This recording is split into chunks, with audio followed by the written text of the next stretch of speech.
or some national level firms, and I wanted to share this research information with you guys. And so that's the one piece. The second one is about issues about when we move from defined benefits to defined contributions, how things changed in this arena, in this sphere. It has thrown up all sorts of behavioral issues like auto enrollment and all that stuff. So I wanted to also briefly touch on that, but I'm sure we'll come back to it later on as the people start dividing up into the two groups. So the first one, what I am doing right now, and actually it's with a student in our program, and he is in Denver, for that matter. His name is Aaron Anderson. What we did, we went to the Bureau of Labor Statistics data in the Department of Commerce, and we downloaded piles and piles and piles of consumption data from 1985 to current.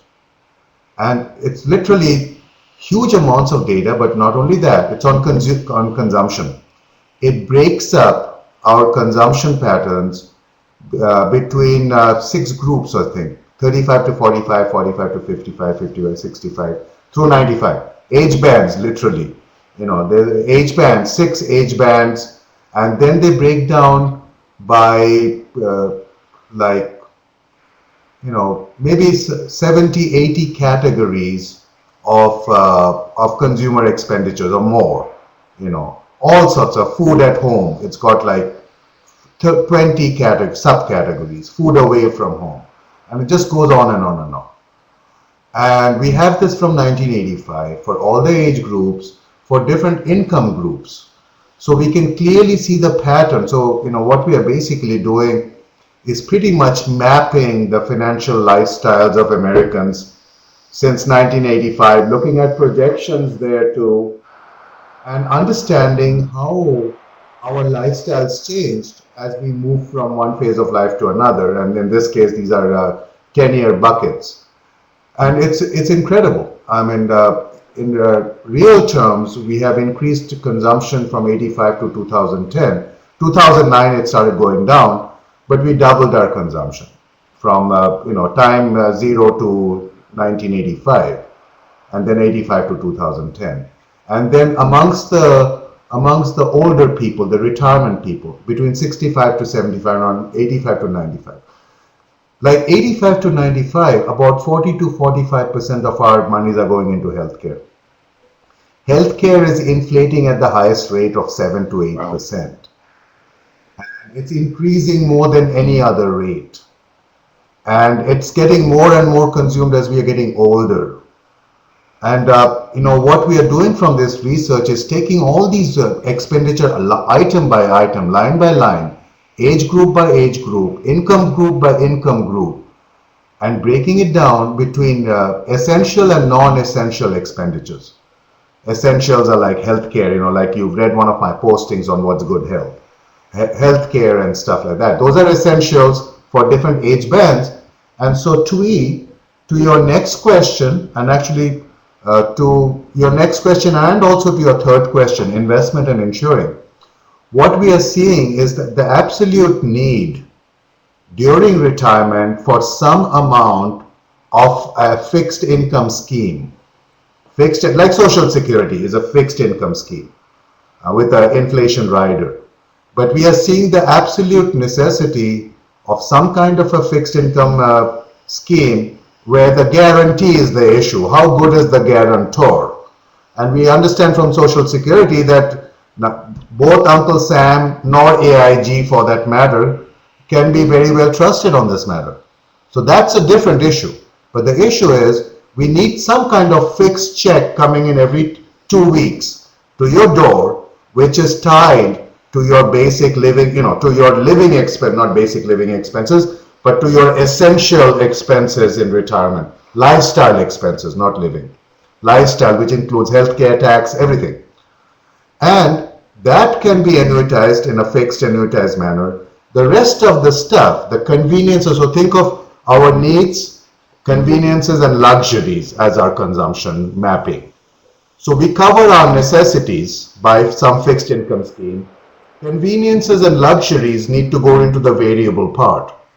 And that could be stock bond mixes, or if you are doing some other kind of stuff, variable annuities or some stuff like that. That's that section. If it underperforms, your conveniences and luxuries are given up. But you cannot mess up your essentials. And so there's a whole movement all across the country from the people who are selling product side. And I think it's a good movement from my point, because we would like to ensure to some extent our essential lifestyle costs.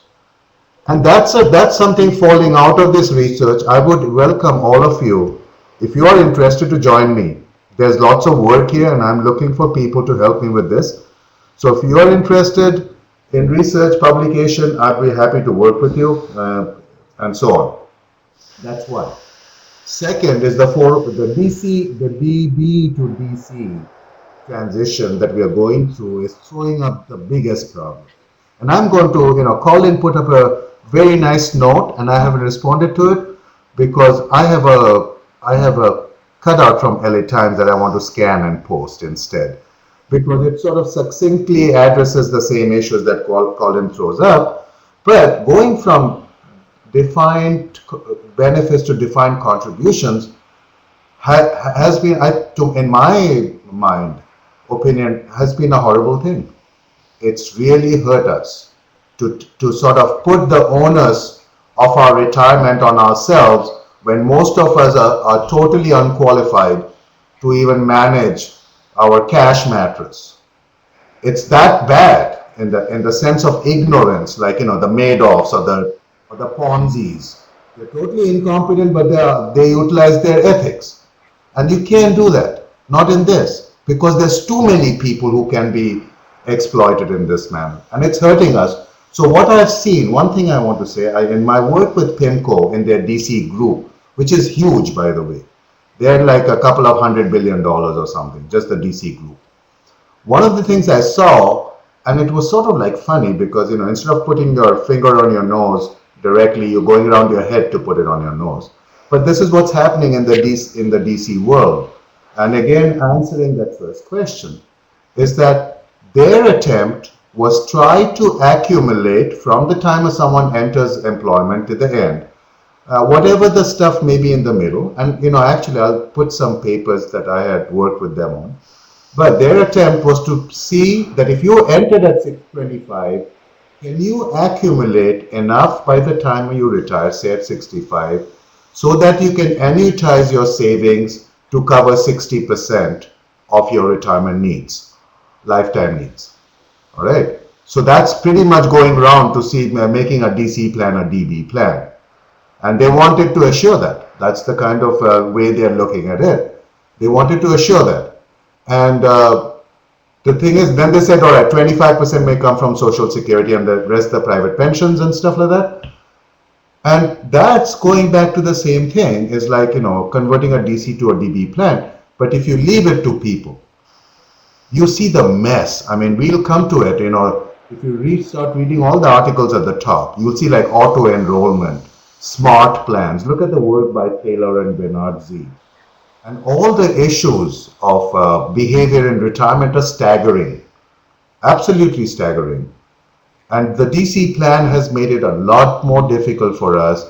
So your job in counseling your clients is very clear cut. It's both competence and ethics. And in this case, as you see from us, competence includes having some understanding of psychology and counseling. If you see speculative behavior, gambling behavior, you should be able to refer to a counselor. But if we see these intense emotions and biases, disrupting our work, our ability to do good work can be disrupted because of our clients' needs, which could be ill-founded. And so getting back to this class on the financial literacy issue, this class is wonderful for learning about yourself and helping your clients learn about their own investment decisions financial decisions or money decisions, as our professor here would say. because it's about money. Money decisions are just, it's beyond them for ordinary people. And if you leave it to them, they will self-destruct. And that's why this behavior component is just as much a part of that competency as calculating returns and standard deviations. That's a fiduciary to me.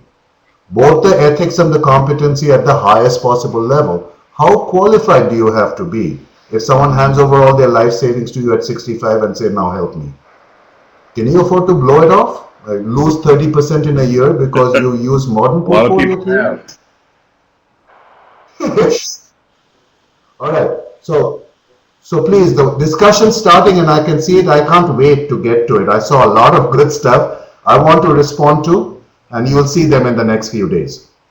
But thank you very much for sharing. I think you've highlighted a lot of very important issues, and if I may put in a few issues of my own, I think we failed to see where this money stuff fits into our national and familial lives in 2011 and what it demands of us. And for those of us who have been fortunate enough to have careers in personal finance, we've seen the world change dramatically in a very short period of time. I'm of the belief that money is the most powerful and pervasive secular force on the planet. And I mean that from just every which way, ranging from our abilities to hold this conversation, which have required the efforts of literally billions of people to put together a conversation of this sort, ranging from Germany to Florida to California, using technology that didn't exist a very short time ago, which has been the product of tens of thousands of people to make happen, using machines that didn't exist as short a time ago as 30 years ago, didn't really exist. The internet didn't exist 30 years ago, to a way of looking at money as an element of personal survival. It's my own personal belief that money has become a public utility, more like a public utility than a storehouse of value. And that the typical uses of money, there is a big three, which is money as a source of reciprocity and exchange, money as a source of counting, as a tool of counting, and money as a storehouse of value. I think money has changed itself into money as a public utility, which is literally essential to the survival of citizens of such countries as the United States. And yet, those skills don't come naturally to human beings. So when we talk about behavioral finance, we're talking about behaviors in response to very, very intense, intimate issues in ways that didn't exist a very short time ago. Our parents can't necessarily teach us what money requires in 2011, and we can't necessarily teach our children.